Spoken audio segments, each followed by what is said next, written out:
Si è svolto ieri in prefettura ad Agrigento l'incontro tra i rappresentanti del cartello sociale e dei vari comitati di quartiere che avevano manifestato lo scorso 2 agosto.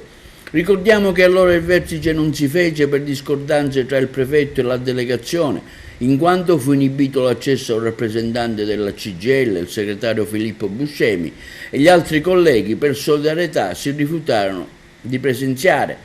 Dopo qualche giorno dalla protesta, il prefetto romano ha ritenuto di incontrarli e in un clima più disteso si è svolto il dibattito al tavolo prefettizio.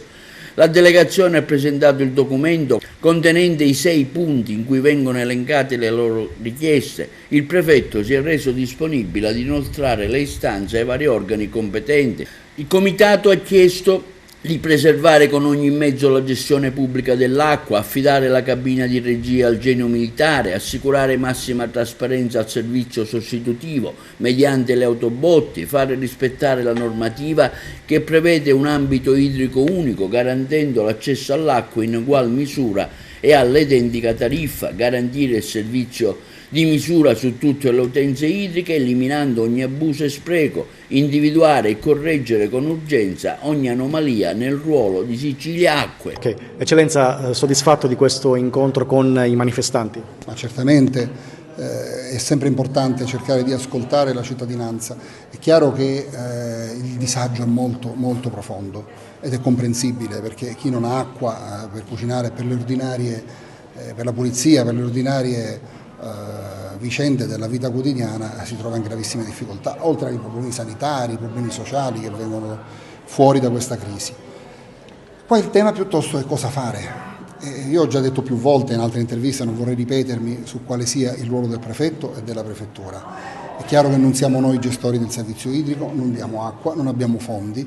Quello che possiamo fare è cercare di coordinare, incoraggiare, spingere e naturalmente anche intervenire nei casi estremi dove sia a rischio l'ordine pubblico col potere di ordinanza. Tutto questo deve rimanere sempre una estrema ratio, il sistema deve cominciare a funzionare dalla base e per questo c'è bisogno forse di qualche altro intervento legislativo. Il Presidente della Regione ha chiesto ulteriori poteri speciali con un particolare obiettivo che a me sembra congruo con l'ordinamento, che è quello di ottenere delle sostanziali velocizzazioni delle pratiche, e quindi se bisogna fare il dissalatore deve poter avere una legge speciale che gli consente di andare oltre il codice degli appalti per l'affidamento dei servizi di progettazione e poi per la realizzazione. Sì, il documento era stato già consegnato, abbiamo ribadito i 6 punti. Tra i principali è quello di chiedere che l'acqua venga distribuita con equanimità e con turni più brevi possibili per tutti. Abbiamo chiesto il perché non si potesse fare nell'immediato un dissalatore. Il prefetto ci ha spiegato che tempi tecnici purtroppo non lo permettono e che probabilmente è da chiedere al governo nazionale che dia la possibilità al commissario Schifani, visto che ha ricevuto anche questa prerogativa, di poter accorciare sui tempi di appalto e di acquisto naturalmente e di installazione dei dissalatori. Oltre tutto il resto, la rete idrica, il reperimento di eventuali altri pozzi, il tutto perché si migliori nell'immediato l'arrivo dell'acqua nelle case, nelle attività, in tutte le realtà delle nostre città. Alfonso, quale potrebbe essere la soluzione?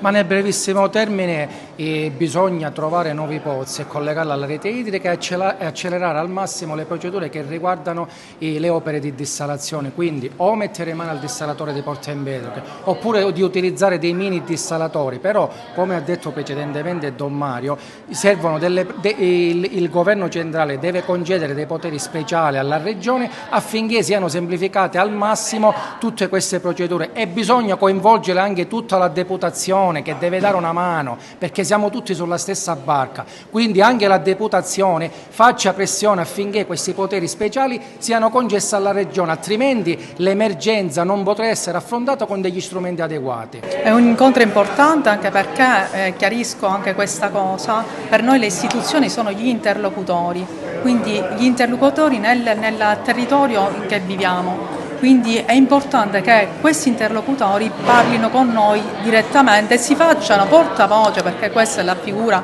e questo è il motivo per cui noi siamo venuti qua a parlare con il prefetto, perché lui possa essere anche portare le nostre voci, il nostro grido, il nostro allarme nei posti in sede regionale e nazionale.